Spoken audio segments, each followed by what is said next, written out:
नमस्कार। आप सभी का हार्दिक अभिनंदन। आइए ब्रह्म पुराण के अगले अध्याय का पाठन आरंभ करते हैं। धर्म की महिमा एवं अधर्म की गति का निरूपण तथा अन्नदान का महात्म्य। मुनियों ने कहा, भगवान, आप संपूर्ण धर्मों के ज्ञाता तथा सब शास्त्रों के ज्ञान में निपुण हैं। कृपया बताइए, पिता, माता, पुत्र, गुरु, जाति वाले, संबंधी और मित्र वर्ग, इनमें से कौन मरने वाले प्राणी का विशेष सहायक होता है? लोग तो मृतक के शरीर को काठ और मिट्टी के ढेले के भांति छोड़कर चल देते हैं, फिर परलोक में कौन उसके साथ जाता है? व्यास जी बोले, विप्रवरो, प्राणी अकेला ही जन्म लेता है, अकेला ही मरता, अकेला ही दुर्गम संकटों को पार करता और अकेला ही दुर्गति में पड़ता है। पिता, माता, भ्राता, पुत्र, गुरु, जाति वाले, संबंधी तथा मित्र वर्ग, इनमें से कोई भी मरने वाले का साथ नहीं देता। घर के लोग मृत व्यक्ति के शरीर को काठ और मिट्टी के ढेले की भांति त्याग देते हैं और 2 घड़ी रोकर उससे मुंह मोड़कर चले जाते हैं। वे सब लोग तो त्याग देते हैं, किंतु धर्म उसका त्याग नहीं करता। वह अकेला ही जीव के साथ जाता है। अतः धर्म ही सच्चा सहायक है। इसलिए मनुष्यों को सदा धर्म का सेवन करना चाहिए। धर्म युक्त प्राणी उत्तम स्वर्ग गति को प्राप्त होता है। इसी प्रकार अधर्म युक्त मानव नरक में पड़ता है। अतः विद्वान पुरुष पाप से प्राप्त होने वाले धन में अनुराग ना रखे। एकमात्र धर्म ही मनुष्यों का सहायक बताया गया है। बहुत से शास्त्रों का ज्ञाता मनुष्य भी लोभ, मोह, घृणा अथवा भय से मोहित होकर दूसरे के लिए न करने योग्य कार्य भी कर डालता है। धर्म, अर्थ और काम तीनों ही इस जीवन के फल हैं। अधर्म त्याग पूर्वक इन तीनों की प्राप्ति करनी चाहिए। मुनियों ने कहा, भगवान, आपका यह धर्म युक्त वचन जो परम कल्याण का साधन है, हमने सुना। अब हम यह जानना चाहते हैं कि यह शरीर किन तत्वों का समूह है। मनुष्यों का मरा हुआ शरीर तो स्थूल से सूक्ष्म अव्यक्त भाव को प्राप्त हो जाता है। वह नेत्रों का विषय नहीं रह जाता, फिर धर्म कैसे उसके साथ जाता है? व्यास जी बोले, पृथ्वी, वायु, आकाश, जल, तेज, मन, बुद्धि और आत्मा, ये सदा साथ रहकर धर्म पर दृष्टि रखते हैं। ये समस्त प्राणियों के शुभाशुभ कर्मों के निरंतर साक्षी रहते हैं। इनके साथ धर्म जीव का अनुसरण करता है। जब शरीर से प्राण निकल जाता है, तब त्वचा, हड्डी, मांस, वीर्य और रक्त भी उस शरीर को छोड़ देते हैं। उस समय जीव धर्म से युक्त होने पर ही इस लोक और परलोक में सुख एवं अभ्युदय को प्राप्त होता है। मुनियों ने पूछा, भगवान, आपने यह भली भांति समझा दिया कि धर्म किस प्रकार जीव का अनुसरण करता है। अब हम यह जानना चाहते हैं कि शरीर के कारणभूत वीर्य की उत्पत्ति कैसे होती है।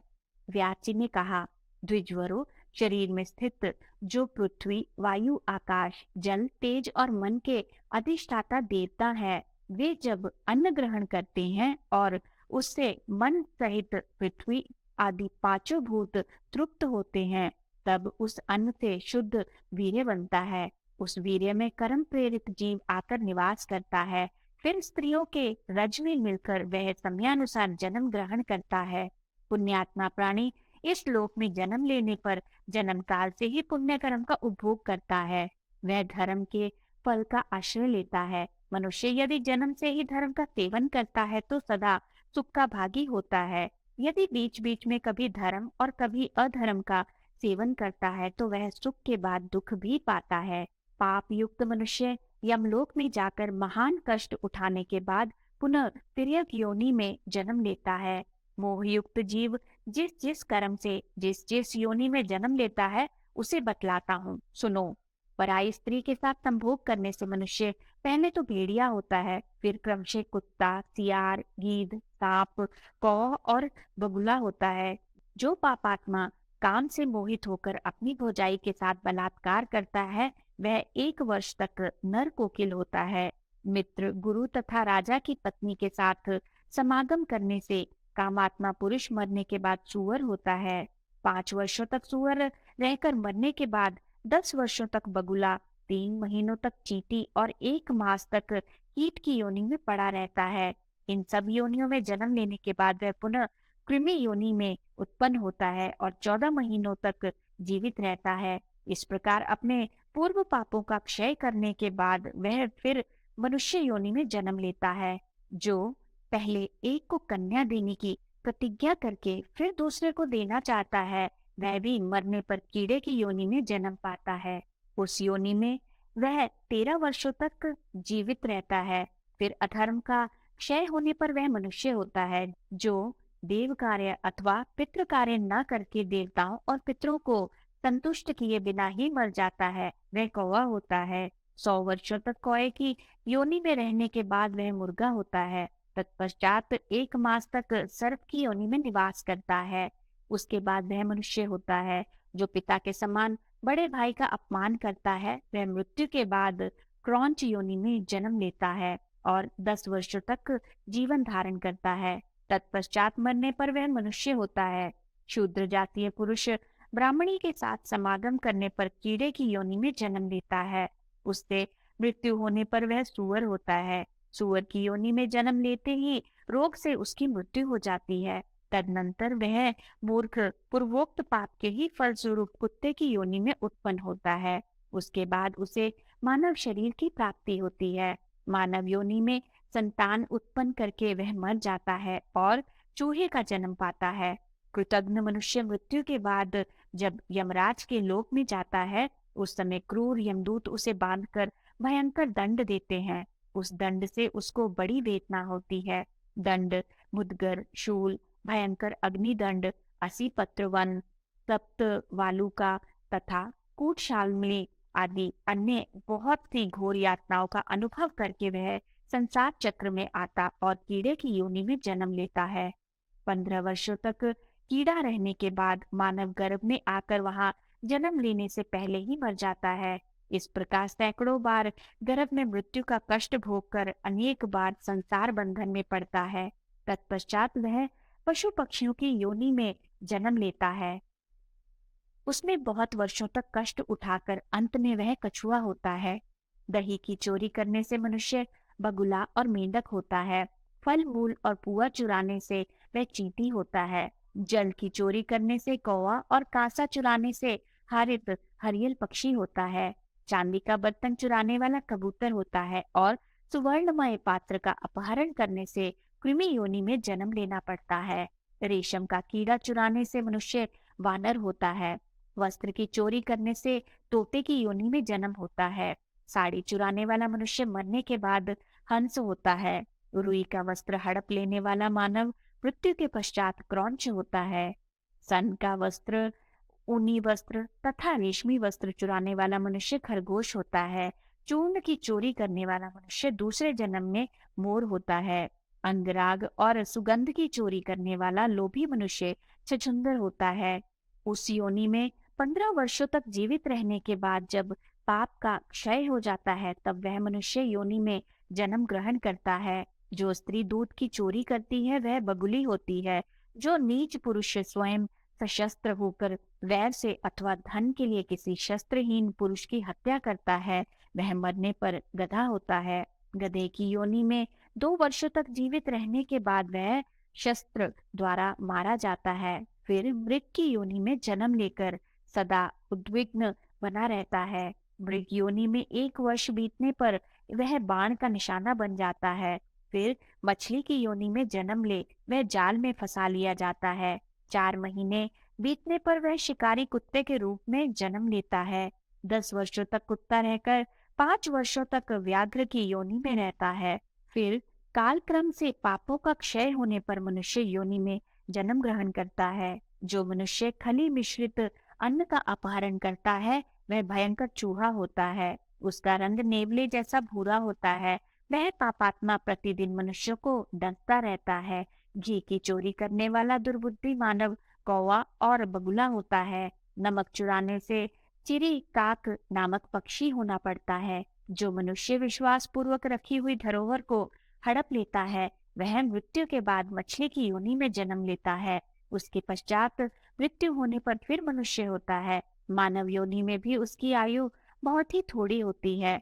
ब्राह्मणों, मनुष्य पाप करके तिर्यक योनि में जाता है, जहाँ उसे धर्म का कुछ भी ज्ञान नहीं रहता। जो मनुष्य पाप करके व्रतों द्वारा उसका प्रायश्चित करते हैं, वे सुख और दुख दोनों से युक्त होते हैं। लोभ मोह से युक्त पापाचारी मनुष्य निश्चय ही मलेच्छ योनि में जन्म लेते हैं। जो लोग जन्म से ही पाप का परित्याग करते हैं, वे निरोग, रूपवान और धनी होते हैं। स्त्रियां भी ऊपर बताए अनुसार कर्म करने से पाप की भागिनी होती हैं और पाप योनि में पड़े हुए पूर्वोक्त पापियों की ही पत्नी बनती हैं। द्विजवरों, चोरी के प्राय सभी दोष बता दिए गए। यहाँ जो कुछ कहा गया वह बहुत संक्षिप्त है। फिर कभी कथा वार्ता का अवसर आने पर तुम लोग इस विषय को विस्तार पूर्वक सुन सकते हो। पूर्व काल में देव ऋषियों की सभा में उनके प्रश्नानुसार ब्रह्मा जी ने जो कुछ कहा था वह सब मैंने तुम लोगों को बतलाया है। ये सब बातें सुनकर तुम धर्म के अनुष्ठान में मन लगाओ। मुनि बोले, ब्राह्मण, आपने अधर्म की गति का निरूपण किया। अब हम धर्म की गति सुनना चाहते हैं। किस कर्म के अनुष्ठान से मनुष्य की सद्गति होती है? व्यास जी ने कहा, ब्राह्मणों, जो मोहवश अधर्म का अनुष्ठान कर लेने पर उनके लिए पुनः सच्चे हृदय से पश्चाताप करता और मन को एकाग्र रखता है, वह पाप का सेवन नहीं करता। ज्यों ज्यों मनुष्य का मन पाप कर्म की निंदा करता है, त्यों त्यों उसका शरीर उस अधर्म से दूर होता जाता है। यदि धर्मवादी ब्राह्मणों के सामने अपना पाप कह दिया जाए तो वह उस पाप जनित अपराध से शीघ्र मुक्त हो जाता है। मनुष्य जैसे जैसे अपने अधर्म की बात बारंबार प्रकट करता है, वैसे ही वैसे वह एकाग्र चित्त होकर अधर्म को छोड़ता जाता है। जैसे सांप केंचुल छोड़ता है, उसी प्रकार वह पहले के अनुभव किए हुए पापों का त्याग करता है। एकाग्र चित्त होकर ब्राह्मण को नाना प्रकार के दान दे। जो मन को ध्यान में लगाता है वह उत्तम गति को प्राप्त करता है। ब्राह्मणों, अब मैं दान का फल बताता हूँ। सब दानों में अन्नदान को श्रेष्ठ बतलाया गया है। धर्म की इच्छा रखने वाले मनुष्य को चाहिए कि वह सरलता पूर्वक सब प्रकार के अन्नों का दान करे। अन्न ही मनुष्य का जीवन है, उसी से जीव जंतुओं की उत्पत्ति होती है। अन्न में ही संपूर्ण लोक प्रतिष्ठित है, अतः अन्न को श्रेष्ठ बताया जाता है। देवता, ऋषि, पितर और मनुष्य अन्न की ही प्रशंसा करते हैं, क्योंकि अन्नदान से मनुष्य स्वर्ग लोक को प्राप्त होता है। स्वाध्यायशील ब्राह्मणों के लिए न्यायोपार्जित उत्तम अन्न का प्रसन्न चित्त से दान करना चाहिए। जिसके प्रसन्न चित्त से दिए हुए अन्न को 10 ब्राह्मण भोजन कर लेते हैं, वह कभी पशु पक्षी आदि की योनि में नहीं पड़ता। सदा पापों में संलग्न रहने वाला मनुष्य भी यदि 10,000 ब्राह्मणों को भोजन करा दे तो वह अधर्म से मुक्त हो जाता है। वेदों का अध्ययन करने वाला ब्राह्मण भिक्षा से अन्न ले आकर यदि किसी स्वाध्यायशील ब्राह्मण को दान कर दे तो वह संसार में सुख और समृद्धि का भागी होता है। जो क्षत्रिय ब्राह्मण के धन को हानि न पहुंचाकर न्यायतः प्रजा का पालन करते हुए अन्न का उपार्जन करता है और उसे एकाग्र चित्त होकर क्षत्रिय ब्राह्मणों को दान देता है, वह धर्मात्मा है और उस पुण्य के जल से अपने पाप अंग को धो डालता है। अपने द्वारा उपार्जित खेती से अन्न में से छठा भाग राजा को देने के बाद जो शेष शुद्ध भाग बच जाता है, वह अन्न यदि वैश्य ब्राह्मण को दान करे तो वह सब पापों से मुक्त हो जाता है। जो शूद्र प्राणों को संशय में डालकर और नाना प्रकार की कठिनाइयों को सहकर भी अपने द्वारा उपार्जित शुद्ध अन्न को ब्राह्मणों के निमित्त दान करता है, वह भी पापों से छुटकारा पा जाता है। जो कोई भी मनुष्य श्रेष्ठ वेद वेत्ता ब्राह्मणों को हर्ष पूर्वक न्यायोपार्जित अन्न का दान करता है, उसका पाप छूट जाता है। संसार में अन्न बल की वृद्धि करने वाला है, उसका दान करने से मनुष्य बलवान बनता है। सत्पुरुषों के मार्ग पर चलने से सब पाप दूर हो जाते हैं। दान वेत्ता पुरुषों ने जो मार्ग बताया है और जिस पर मनीषी पुरुष चलते हैं, वही अन्नदाताओं का भी मार्ग है। उन्हीं से सनातन धर्म है। मनुष्य को सभी अवस्थाओं में न्यायोपार्जित अन्न का दान करना चाहिए, क्योंकि अन्न सर्वोत्तम गति है। अन्नदान से मनुष्य परम गति को प्राप्त होता है। इस लोक में उसकी समस्त कामनाएं पूर्ण होती हैं और मृत्यु के बाद भी वह सुख का भागी होता है। इस प्रकार पुण्यवान मनुष्य पापों से मुक्त होता है। अतः अन्याय रहित अन्न का दान करना चाहिए। जो गृहस्थ सदा प्राणाग्निहोत्र पूर्वक अन्न भोजन करता है, वह अन्नदान से प्रत्येक दिन को सफल बनाता है। जो मनुष्य वेद, न्याय, धर्म और इतिहास के ज्ञाता 100 विद्वानों को प्रतिदिन भोजन कराता है, वह घोर नरक में नहीं पड़ता और संसार बंधन में भी नहीं बंधता, अपितु संपूर्ण कामनाओं से तृप्त हो मृत्यु के बाद सुख का भागी होता है। इस प्रकार पुण्य कर्म से युक्त मनुष्य निश्चिंत होकर आनंद का भागी होता है।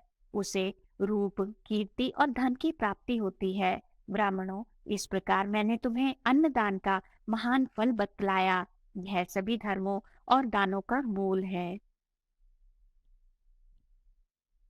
आज के इस सुंदर पाठन को हम यही विराम देते हैं और अगले अध्याय के पाठन के लिए हम आपके साथ फिर से जुड़ेंगे। तो आइए ब्रह्मा जी के इस मंत्र से आज का समापन करते हैं। ओम ब्रह्मणे नमः। ओम ब्रह्मणे नमः। ओम ब्रह्मणे नमः। ओम ब्रह्मणे नमः। ओम ब्रह्मणे नमः। ओम ब्रह्मणे नमः। ओम ब्रह्मणे नमः। धन्यवाद।